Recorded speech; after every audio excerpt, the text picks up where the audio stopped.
So perfectly 6 o'clock we are going to start.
So we can start now.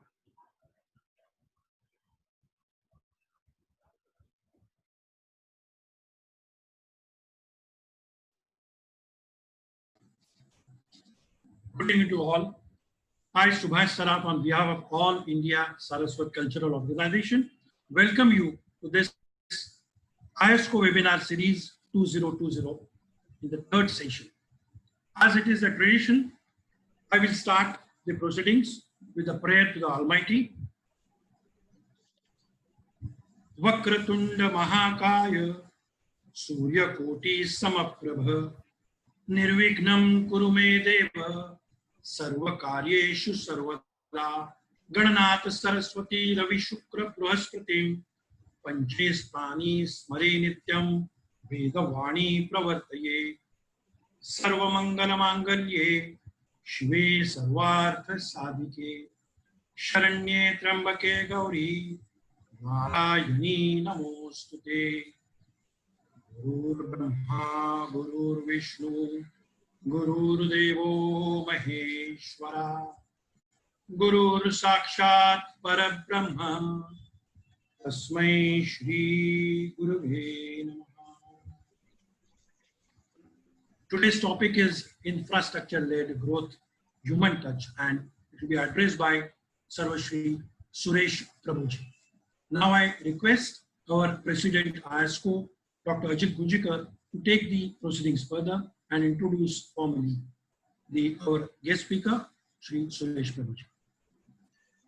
Thank you, Subhash. Good evening, everybody. Welcome you all to this ISCO webinar with Honorable Shri Suresh Prabhu, India's Sherpa to G20. I welcome Shri Suresh Prabhuji and thank you, sir, for sparing your valuable time for us this evening. Shri Suresh Prabhu needs no introduction. However, it will be wrong on my part to call him our guest of the evening because he has been associated with ISCO and was actively involved in ISCO activities in the capacity of Vice President in 1990s. In fact, he was one of the persons, along with Girishbhai Joshi, Subhash Saraf, Jairaj Salgaonkar, who had a mooted idea of Saraswat Chamber of Commerce that time. I am happy to say that the idea has come true now with the enthusiastic efforts of the younger generation, professionals and businessmen in the community like Siddharth Sankar, Amit Pandit, Prasanna Rege, Bhushan Nemalekar, to name a few.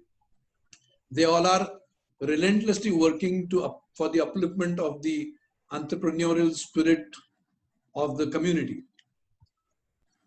Shri Suresh Prabhu, from being a chartered accountant, went on to become a very successful banker, as we all know, and then people's representative in the parliament.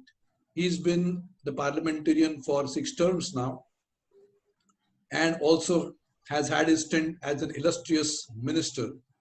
Today, we all know him as India's Sherpa to G20. He's playing a pivotal role in nation development today, nation building, and we all are really proud of you, sir, for this. I have heard Sureshji speak on various topics during the last few weeks on different webinar platforms. The subjects have been different, and he has been extremely fluent in all these subjects. It shows his depth of understanding of the subject and also his sincerity towards the cause, which reflects in every word of his. Today's topic is infrastructure-led growth, human touch. The title itself arouses curiosity and interest. We all are eager to listen to him. I now request Shri Suresh Prabhuji to enlighten us on the human touch in the infrastructure-led growth. Suresh Prabhu, sir. So thank you, my dear friends, Mr. Gunjikar, Mr. Saraf, Mr. All who are present. Some of them say Mr. Masurkar and many others, Mr. Bhende and many others. Some I can see on the screen, some I don't. But it's the beauty of any organization. That sometimes you see some people, but you don't see many more. And normally you don't see them. They also work from background and actually make the institution successful. So let me thank all of you for organizing this program. And let me reminisce, because this is very interesting organization, which is doing a phenomenal work for many, many years. Many people have contributed to it. And I think if I keep naming them, probably the time for the seminar itself webinar will be over. But of course, some are very prominent, like Mr. S.P. Pikle, who played a very crucial role, very pivotal role, including some of the current office bearers' parents. The fathers, they played role. So now it's really a second generation activity. And I was also had a good fortune of working with many of them, and I've seen the dedication, commitment, genuineness of these people for a social cause, which made this organization really great. As you know, today's program is part of a knowledge series. And there is a symbiotic relationship, umbilical cord between knowledge and Saraswats. The Saraswats are known by that name. And who is Saraswat? Who worships knowledge. Who is Saraswati is one who worships Goddess Saraswati. And today, at the time when everybody is struggling to know what is to be done in future, the only way we can move forward is through knowledge, which will be like a light, which will remove the darkness that we are all surrounded with. And therefore, it is more appropriate for organization, All India Saraswat Cultural Organization, to focus on knowledge-based series. Therefore, I'm very honored by the fact that you invited me. And I'll be very, very happy to collaborate with your organization and try to work as much as possible so that we take knowledge as a guiding principle for tomorrow's society. Today, we are going to talk about a very interesting subject, as you mentioned, infrastructure and the human aspect, the human touch of it. Many of you, of course, my dear friend Subhash is in service sector. He's a chartered accountant like me. We grew up together. But Mr. Gunjikar, Mr. Masurkar, and many others are doing businesses. And of course, luckily, both of them are in knowledge-based business, in pharmaceuticals. But all the businessmen, their only expectation from the government is that give us good infrastructure. If you give us good infrastructure, we'll manage rest. Because in India, the entrepreneurship is in abundance. In a way, every person is an entrepreneur. So when they say that Indians are very good in jugaad, they have no choice. Because there are so many difficulties that you're faced with while carrying out your normal activities. That's why the jugaad becomes a necessity. But that is entrepreneurship. And unlike many other countries in the world, you will see entrepreneurship is all pervasive in India. Farmers are entrepreneurs. SMEs obviously are entrepreneurs. A shopkeeper is an entrepreneur. A chartered accountant, lawyer, they are all entrepreneurs. So if you really look at it, Indian society is entrepreneurial society. It is driven by entrepreneurs. And India's growth story, which has become a flavor for rest of the world, is also entrepreneurship driven. And then, if there is an entrepreneurship so much with all the people of India, then what is stopping us from realizing our true potential is the infrastructure. If there was the infrastructure coupled with entrepreneurship, you can imagine what India would be. China became the second largest economy. They were with us 35 years ago. When they started reform in 1978, we started 13 years later in 1991. But China was almost at par with us at that time. But what changed China was infrastructure. And China, or the Chinese, don't have entrepreneurship of Indians. So if you have entrepreneurship of Indians, which is the most important thing, and the infrastructure of the modern world, you can imagine what India would be. In fact, I always feel that you cannot operate modern technologies unless you have software and hardware. Even today, Zoom is a software. But what you and me are talking is we need some hardware, something to relate to each other. One may be operating system and one is something which can be seen on the surface of it. And that is the hardware software, unless it matches, you cannot get a result. The same way, infrastructure is a hardware and entrepreneurship is a software. So if you can combine both, we'll have some amazing results. And therefore, this has always been highlighted in India, that our problem of India's growth not reaching double digit. Of course, now we are in a very difficult situation. So talking about double digit doesn't make sense for the time being. But India is, we cannot see it in span of 6 months or 3 months or something like that. Which are normally corporate results are done on quarterly basis. But this is not India's corporate results that we have to see quarterly basis. We may have some difficulties like rest of the world. All world is suffering today. Economies are struggling all over the world. So if you keep that aside as a temporary phenomena, long-term growth of India would easily be that. To do that, one of the most important thing that we need to do is bring infrastructure.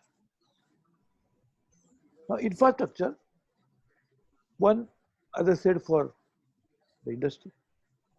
There's other aspect of infrastructure. Of course, industry itself serves a public good.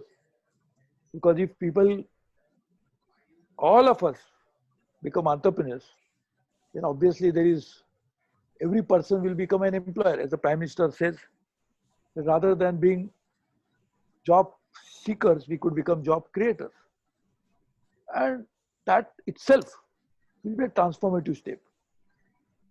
So creating infrastructure for industry is also a good idea, because in that in turn will create so much of goodwill, economic activity. That in turn will remove poverty and bring about change. That's one part. But I also look at infrastructure from another part. And that is for the society as a whole, for the human beings. And that both are needed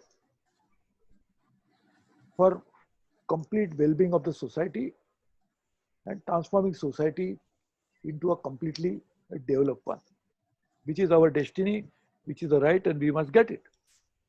And to get it, the infrastructure has to be created properly.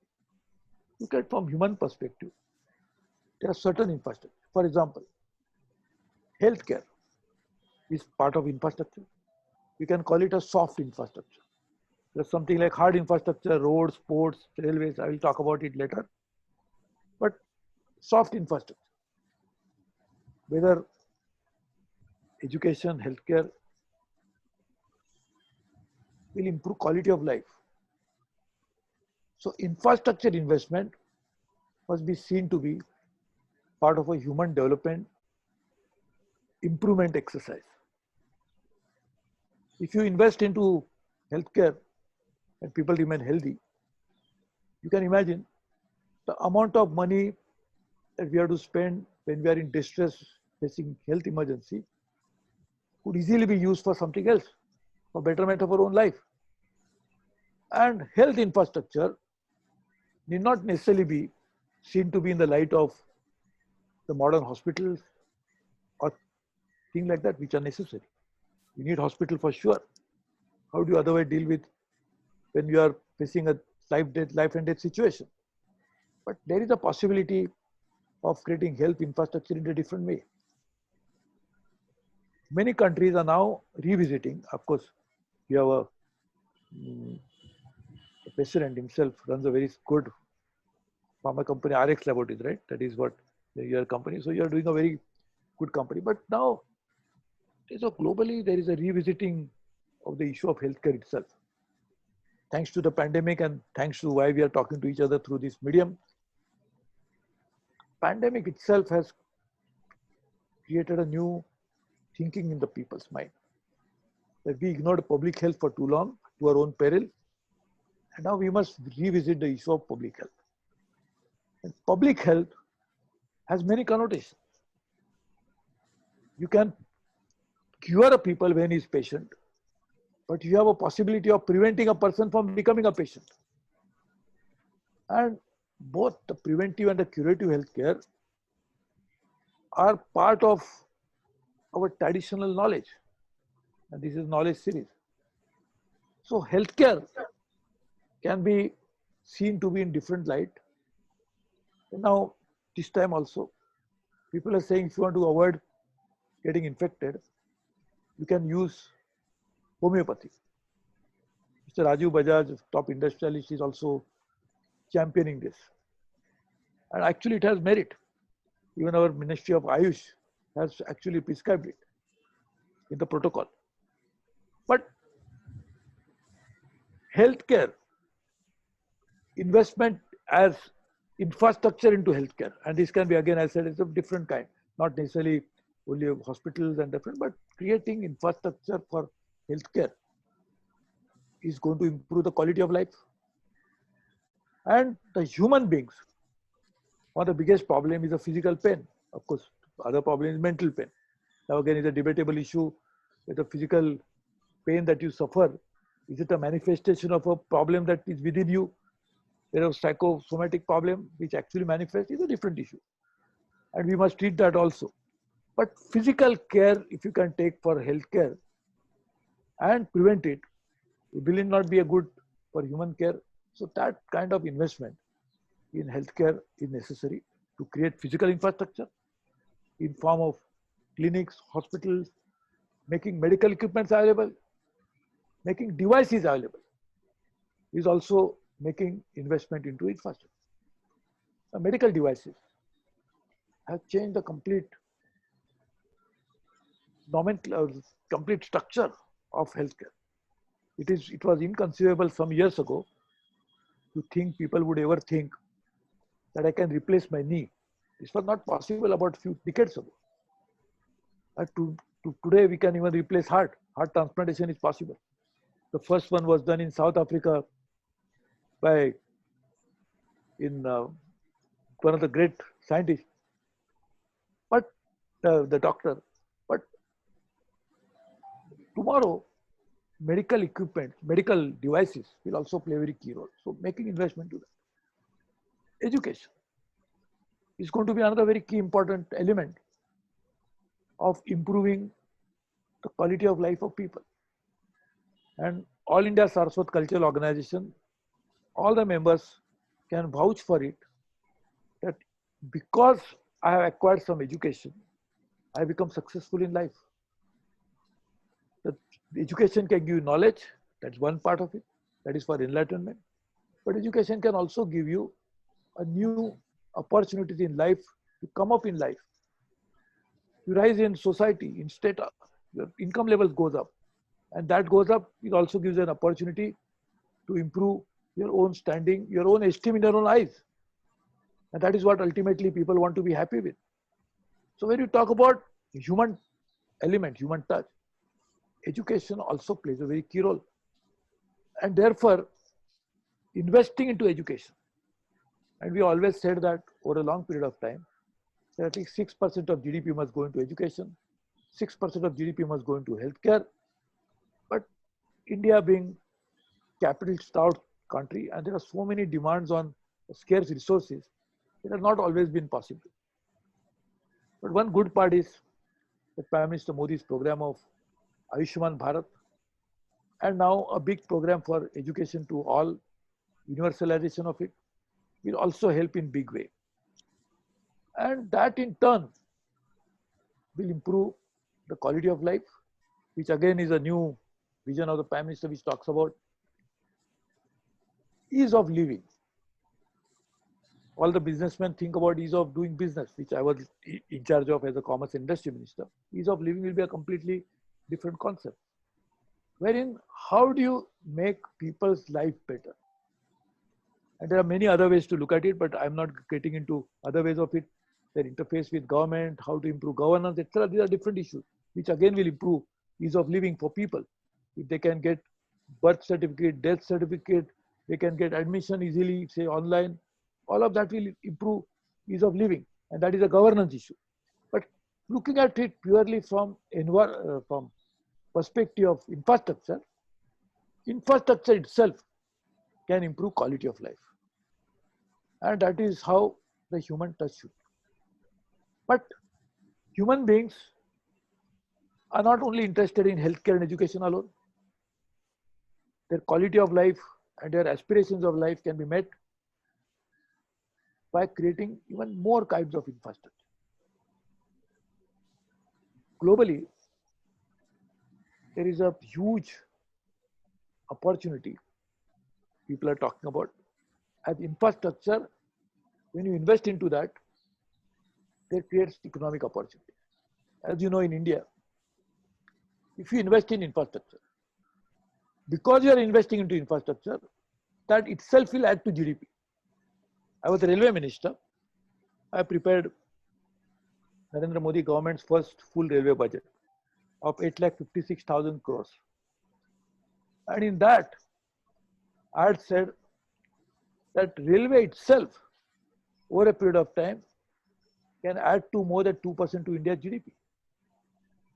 Because we make that investment in infrastructure, and because we make that infrastructure investment, that creates an enabling platform for people to use it for doing their own business. And the business they do, they'll create job opportunities. That will create self-employment opportunities. So that is also help the human beings ultimately. And therefore, making investment in infrastructure is a great investment in future. There is globally, there's an estimate that we need to invest in another few years' time. Of course, it's a theoretical exercise because so much money, but there's a need to invest into infrastructure globally, which is more than $100 trillion, which is more than global GDP. So just imagine the infrastructure in per se in itself is a big opportunity, because if you start investing into India's infrastructure, roads, ports, railways, aviation, many others, will it create huge opportunities for India? So India will start growing faster. Start going faster. That in itself will make people's life better. And therefore, the relationship between infrastructure and human life is very clear. Now talking about this physical infrastructure. Now India needs to invest more than 10 to 12% of India GDP into infrastructure.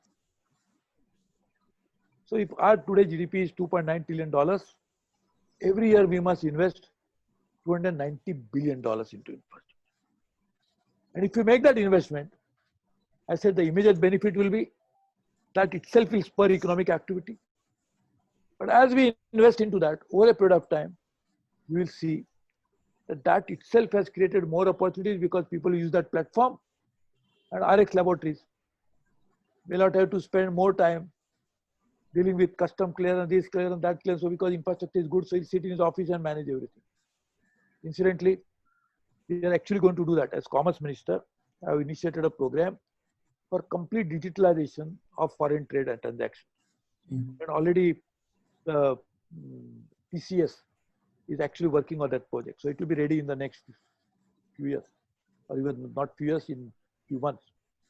So point is, physical infrastructure also is very important. I will give examples of few in physical infrastructure which will create complete transformation.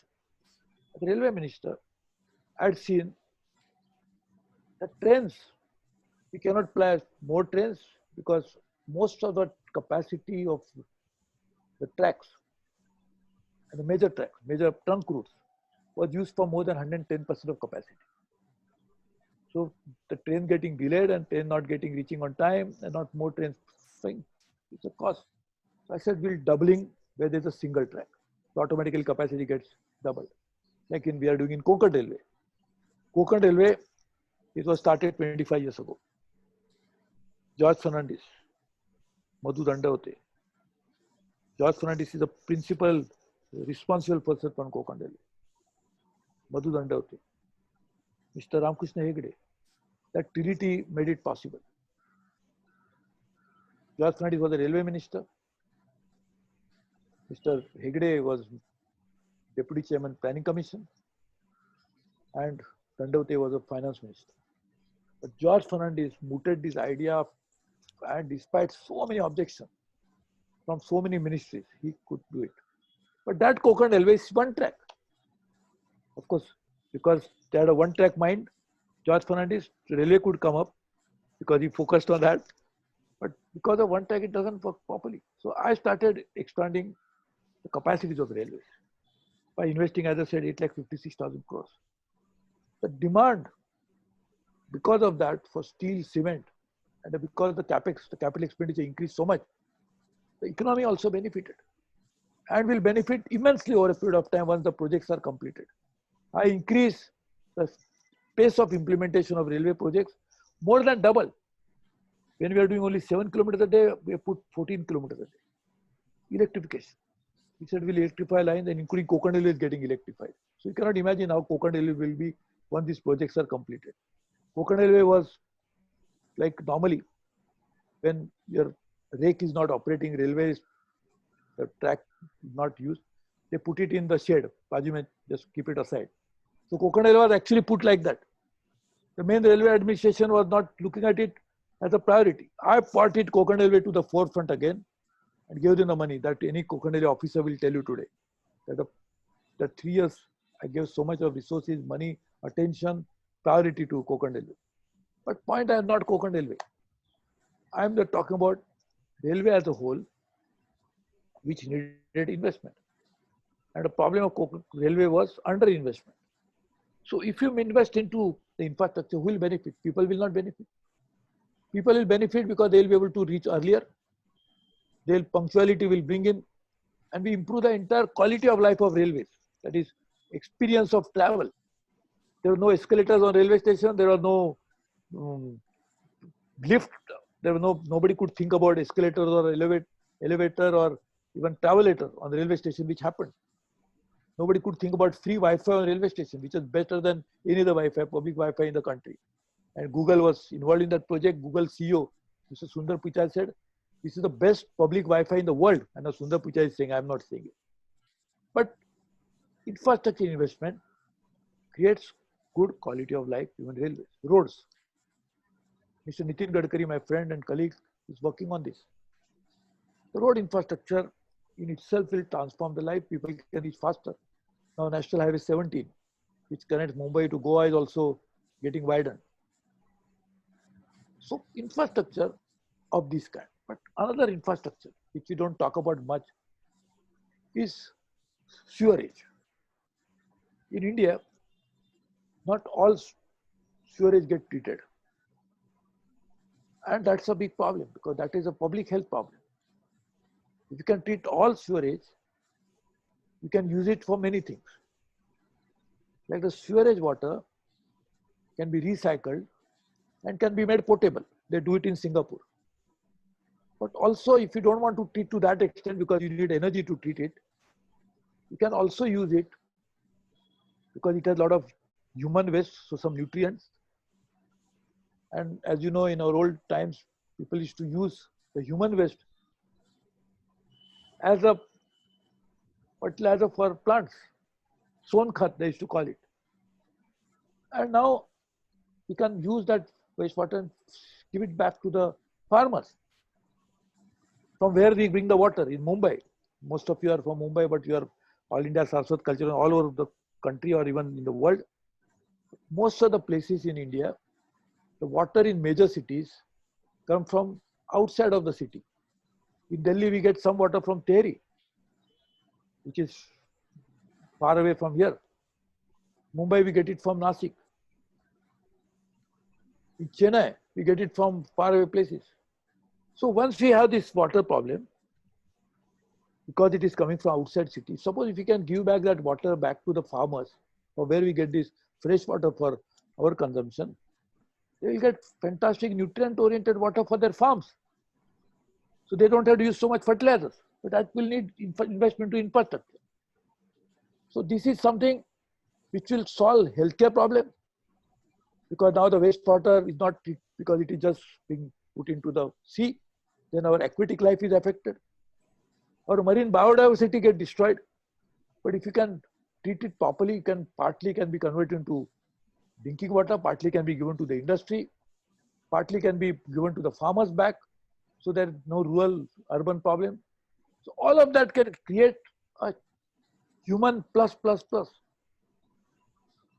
Negative part, the healthcare problems will be taken care of, public health issues, but on the positive side, we create surplus water. Because that water anyway was treated as wastewater. Now it is available for drinking, for industrial uses, for bathing, and for farmers. So this kind of infrastructure will create a big human benefit. In aviation, I was also aviation minister. We can imagine the mere joy of flying for the people. Every child, when he's born, he looks up. There is someone who is very ambitious, will say, I want to get that moon down. That's so big ambitious for a child. But every child wants to fly one day. But we were thinking in India that flying is a prerogative of very super rich people. Now, there are so many industrialists in India, they have their own aeroplanes. But even they didn't have one before. People thought only those people can fly. Today, thanks to a program called Udan, which I was monitoring, which started by our Prime Minister Modi, people can fly at 2,500 rupees maximum. That's a ceiling. Because now all of this is going to change because of COVID, because of social distancing, how it happens, is a different issue. I'm saying as a result of that, India became the third largest aviation market in the world, behind US and China. And it was estimated that India will become even number two. I had organized as an aviation minister a first ever in the world, a global aviation summit, first ever in the world, in Mumbai, on 15th, 16th of January 2019, 1.5 years ago. And that time everybody was admiring India's ability to create this. Why? Because he invested into infrastructure. Even in Konkan, there's a new airport in Chipi, which should be functioning, is already ready. The state government has to do something. In Ratnagiri, we are upgrading the airport, which was with Coast Guard, and we are upgrading it. in Mopa, in Goa, in North Goa, big airport is coming, which again, I had worked on it. In Mumbai, there's a new international airport coming in New Mumbai. So we have 100 airports and we had prepared a plan for another 100 airports. This is phenomenal. So that is infrastructure. But who will benefit from this? Economy will benefit.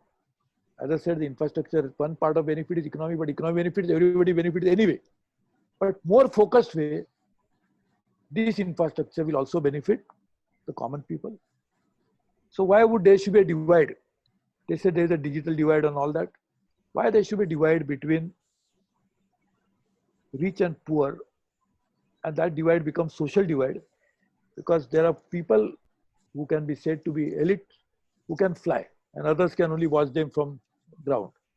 Now this divide will go with this infrastructure investment.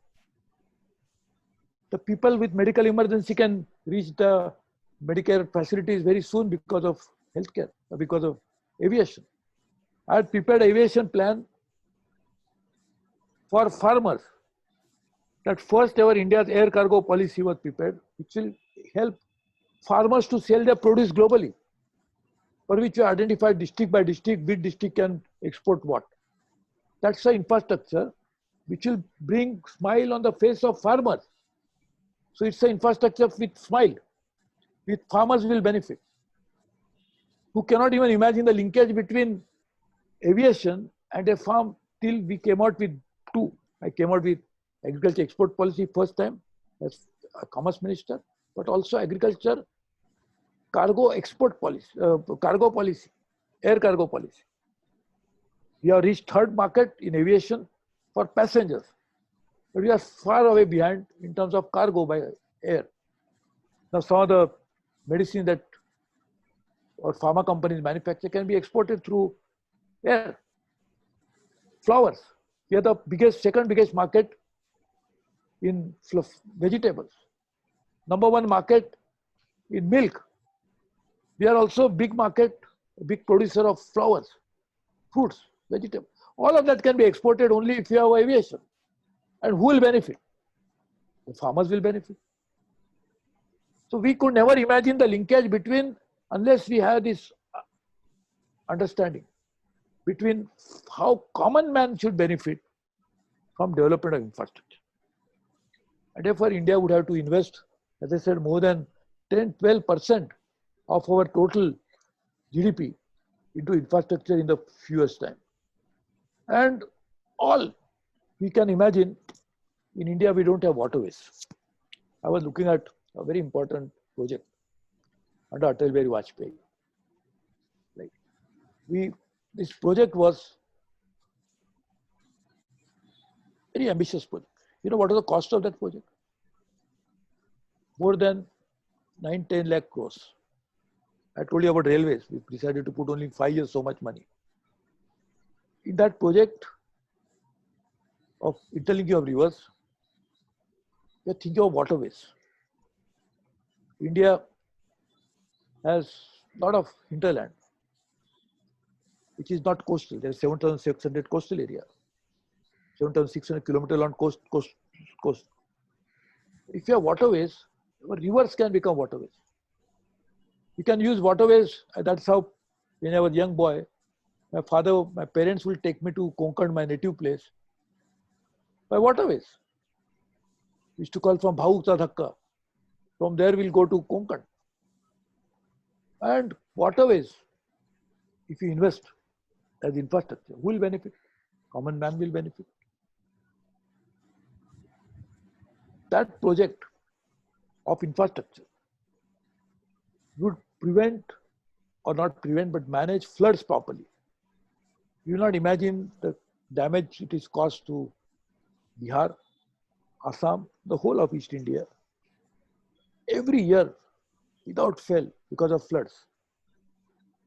So if you can avoid floods, you can imagine the smile that will not avoid. Again, I'm making a mistake. Floods will come anyway, but manage the floods properly.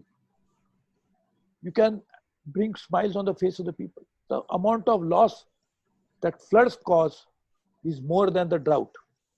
Because droughts create problems because there's no drinking water, there's nothing. But when the floods come, they wash away the entire infrastructure.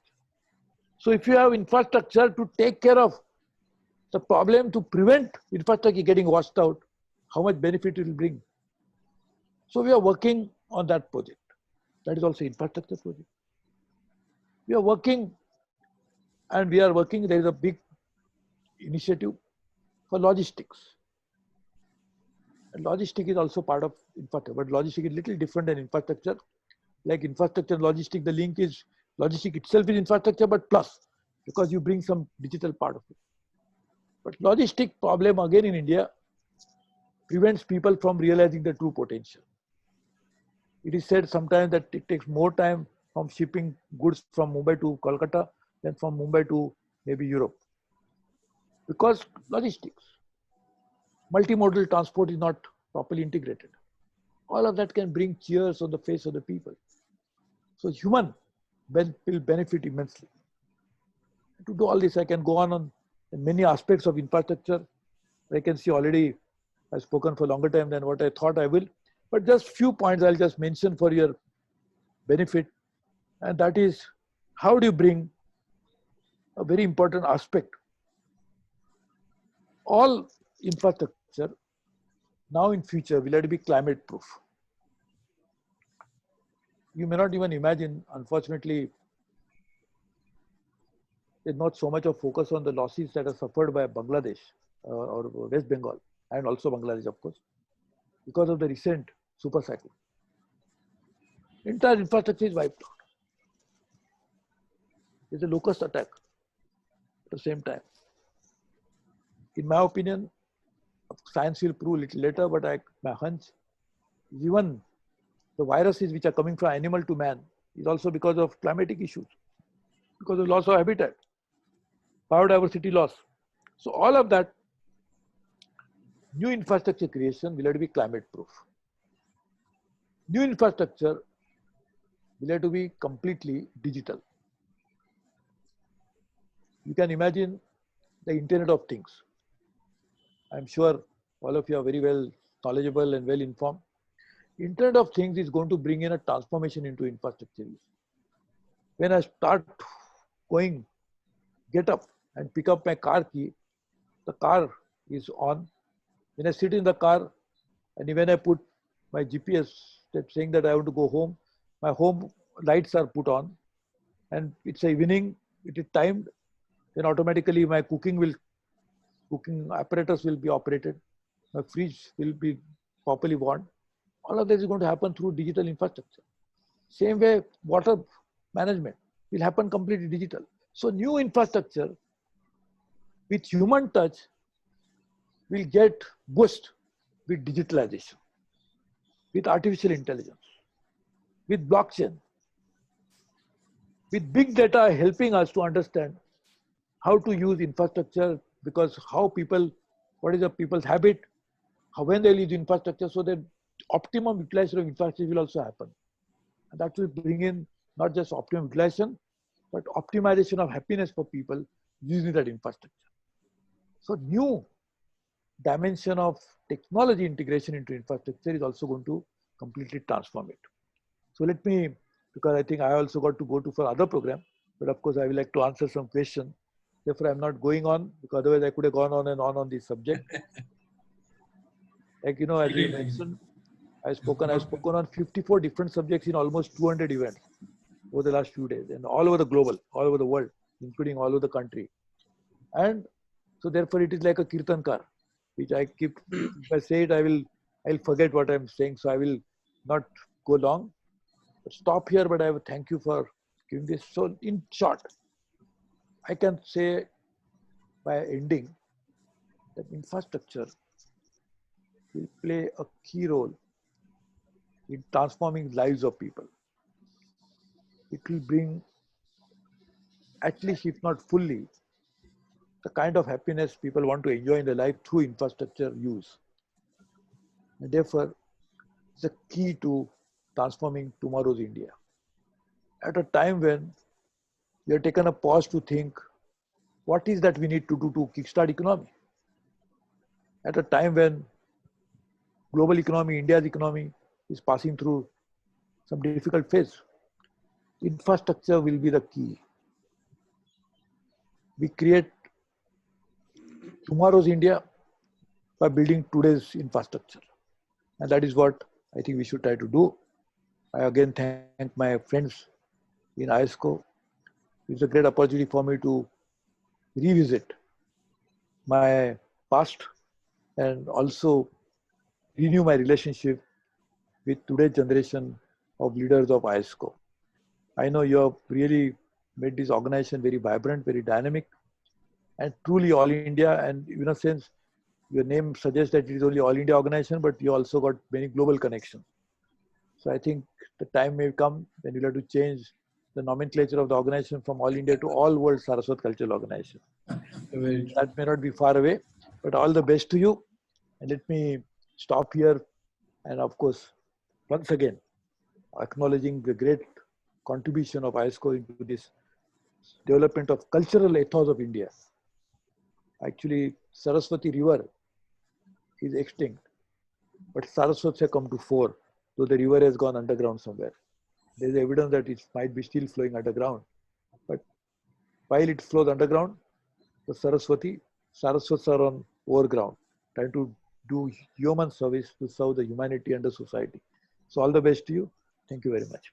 Thank you, Sureshji. The way you have explained the human touch in infrastructure. At the same time, the first question comes to my mind is how we are going to raise the funds, because the way things are moving over the years, last 50, 60 years, the system of revenue collection, at the same time, the complexities in, company law or all laws, how we are going to overcome that and raise the funds.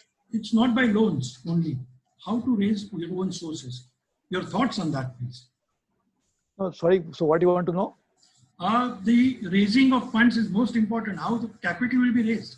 That is the one question which came to us, that where from the capital will come, capital investment. Capital? Yes, for infrastructure development. See, I'll tell you, of course, knowing Subhash Saraf as a chartered accountant, obviously, it is not surprising he's asking me this question, which is very valid and very relevant question. No. See, number one, there's a challenge. Is infrastructure needs money, which has to be long-term money. So the capital that is needed for infrastructure projects has to come from different sources. Why? Because infrastructure project typically takes about 7-8 years to build. And then it will start earning revenue maybe after another 4-5 years.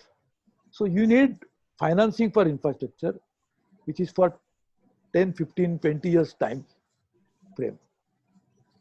Now such funds can come from pension funds or such provident funds or institutions like that, where the fund itself needs deployment for another 10, 15 years time. Now in railways, when I became the minister, I said there's a life insurance corporation, which is the 60, 70 lakh crores of assets. So they also have to deploy money when you buy a policy and all of us pay yearly premium.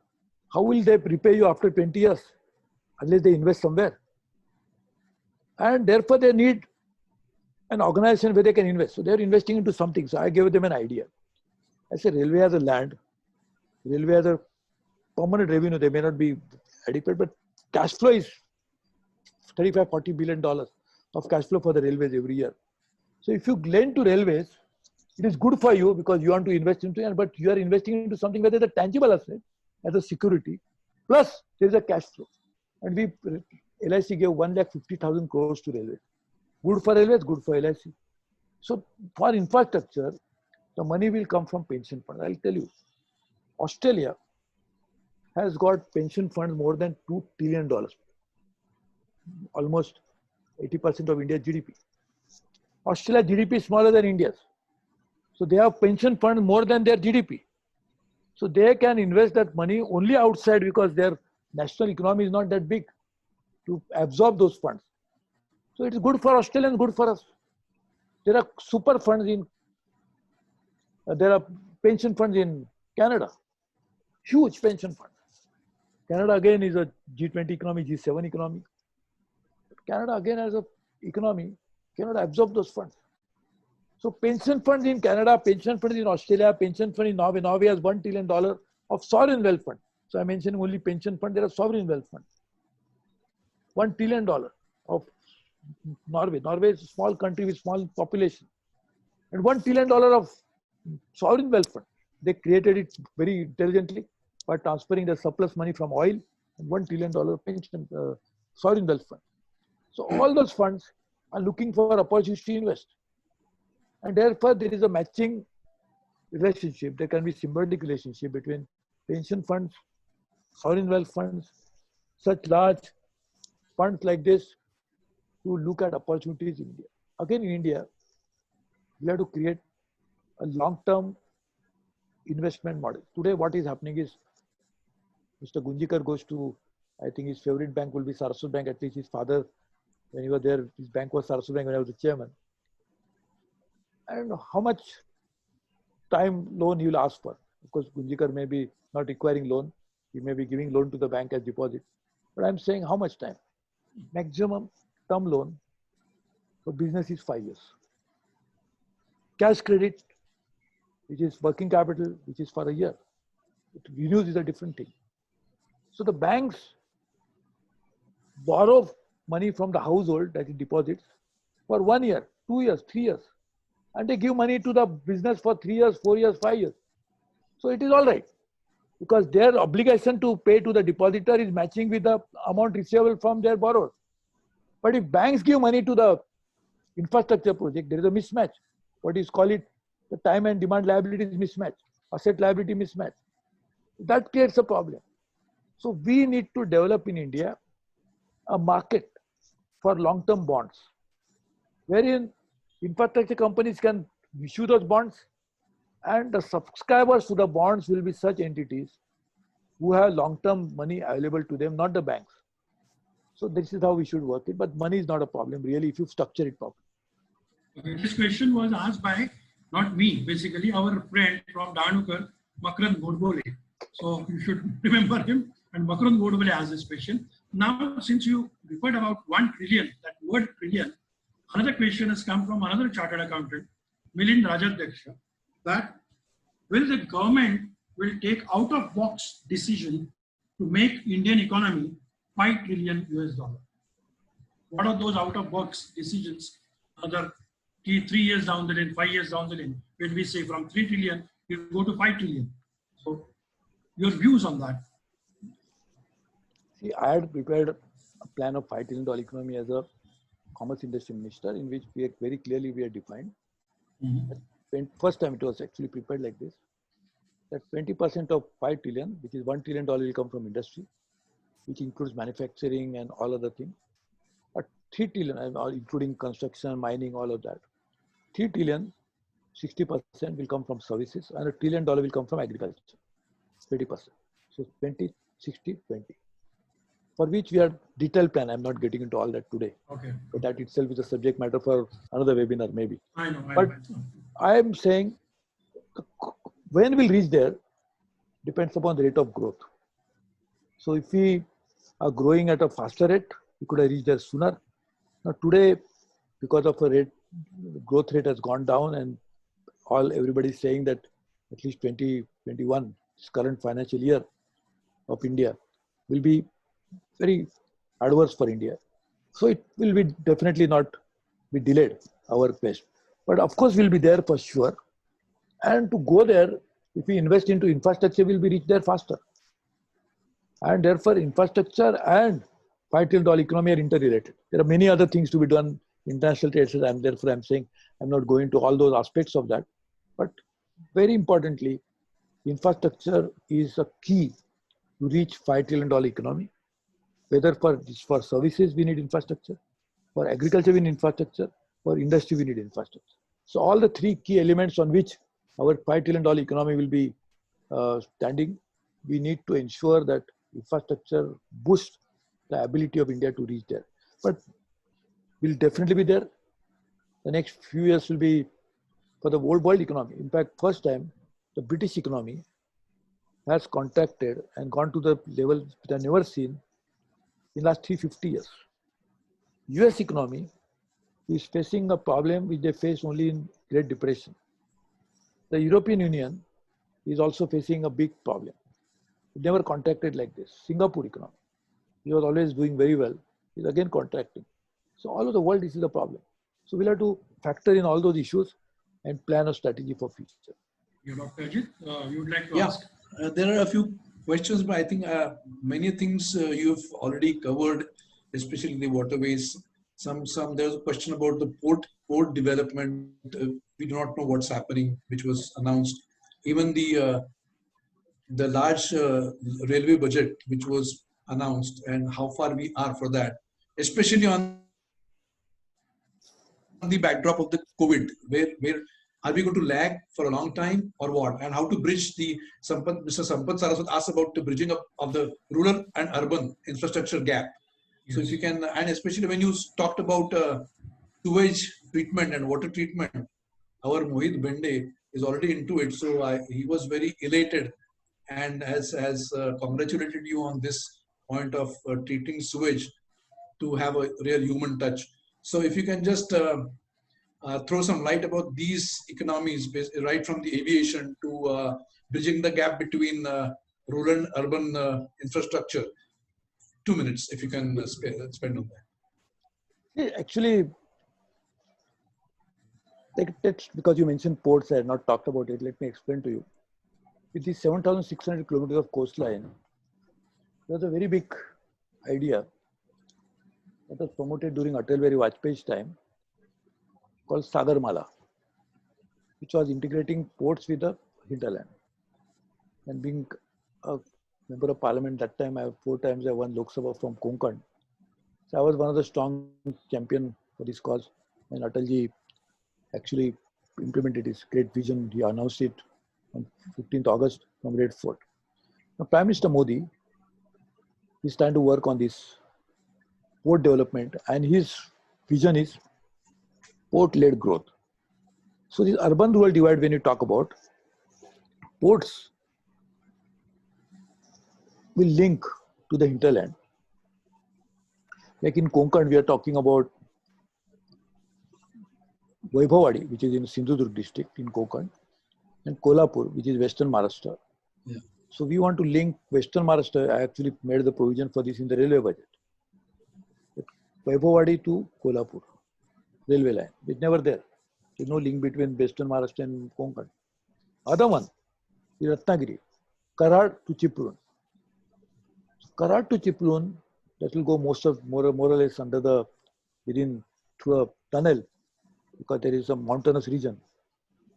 If you link the ports of Maharashtra to the other part of Maharashtra, that's rural area, urban divide that we talk about, you cannot imagine the transformation that will have, because ports are in Konkan. The 720 kilometers coastline is only in Konkan. That is the Maharashtra coastline, but it is in Konkan. The rest of Maharashtra doesn't not get connected to it. If it gets connected, you can imagine the transformation that will have. So actually, I was trying to do it through railways.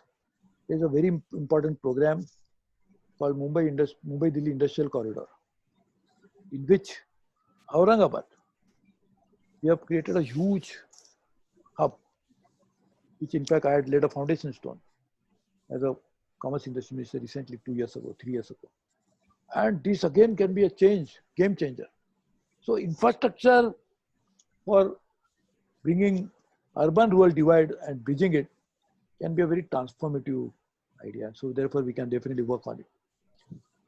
So we'll continue the dialogue in some next session, because I didn't realize we are nearing 7. We are to go for some other program. Yes. But I'll be very happy to, as I mentioned earlier, as a part of this organization in the past and as a well-wisher for the present, I'll always look forward to shaping this organization's future. So anytime you can call me for any of my contribution, I'll be more than happy. One last question. As a chartered accountant, you are also a chartered accountant. There is a question from chartered accountant Samit Saraf that recently CRISIL has indicated that India's 4th ever recession is here. which will adversely impact India's GDP by approximately 10%. You being esteemed chartered accountant yourself, what is the future role of you foresee for chartered accountant in practice? At the same time, how do we chartered accountants realign ourselves to ensure we are there to support in the bounce back phase? So these are two joint questions. It's related to our profession. So it's few minutes, whatever. Okay. Again, this is our subject for a full session on the subject. But I'm just saying in short, Yes. chartered accountants will have to rethink their professional ideas. Absolutely. If you think that there's a tax audit, therefore I have got to work. There's a compulsory certification, that's where I got to work. That is a very good important part of assurance, because the Companies Act we have to audit, under Cooperative Society Act we have to audit, and the Public Trust Act we have to audit. That assurance part is very good, and this will be definitely there. And also again, some sort of a regulatory work like taxation and other regulatory work. I think we'll have to go beyond assurance and regulatory work. We'll have to think about a partner with business, and therefore they should not look at chartered account as a cost center, but they should look at it as a profit center. If we can convert chartered accountant service for a business as profit center activity, wherein if you do this, you can benefit from it immensely. I think that is what we'll have to do as a future role for a chartered accountant. And I think chartered accountant in practice will be very necessary. Another good part is chartered accountants have a lot of expertise. In fact, I owe it to my role as a chartered accountant that I could do many multitasking in my life. As I told you, to speak on 54 different subjects, people keep asking me, how do you do it? Because you also must have seen, I'm not using any notes. I didn't even think about it when I came here, what I'm going to speak about. I just speak. So this is one of the reasons why it's multitasking, because I've handled 10 cabinet positions. I've worked with 150 organizations, and of these 16 globally, on completely diverse subjects. I could do all this only because, to great extent, I owe it to being a chartered accountant, because that teaches you multitasking. So chartered accountants have an ability to offer a very valuable advice to the business. But the business also must acknowledge their role, because even in India, there is so much of cost consciousness. People say, yeah, this is a cost. Yes. But How to bring that up? This is a problem with the business also. So I think the business must also realize and acknowledge the contribution of chartered accountants. And if they can do that, I think that would really help them and also help the chartered accountants to grow in business. But I think that is how we have to change the role of CAs in practice. Very well said, Sureshji. Now, the last thing is to vote of thanks. On behalf of All India Saraswat Cultural Organization, I take this opportunity to thank all the concerned persons who made this session a success. First of all, our sincere thanks to Sureshji for sparing his valuable time from his busy schedule and sharing his enlightening thoughts about infrastructure related to the Indian economy overall. Sir, your address was very informative and interesting, and the impromptu answers given to the questions depicts the depth of the knowledge you possess about your subject. And not only one subject, all subjects together. We at IASCO are very proud of you for your achievements in life, and we wish you all the success in your future endeavors. I would like to thank all the members of the Managing Committee of IASCO for their support, and special thanks to Major Paresh Joshi, Rahul Sakharkar, Ashutosh Nadkarni, and Mohit Bende, our technical support team, who have put an extra effort in organizing this webinar in exemplary manner. Finally, our sincere thanks to all the participants for attending this webinar, and your participation gives us more energy to organize many more sessions on different topics in near future. Now, the next announcement, small announcement for the next session is on 3rd June. So we will take it ahead. Thank you very much. Thank you. Thank you very much. Really appreciate it. Thank you very much. All the best. Thank you. Thank you. Next announcement is on IASCO webinar 2020 COVID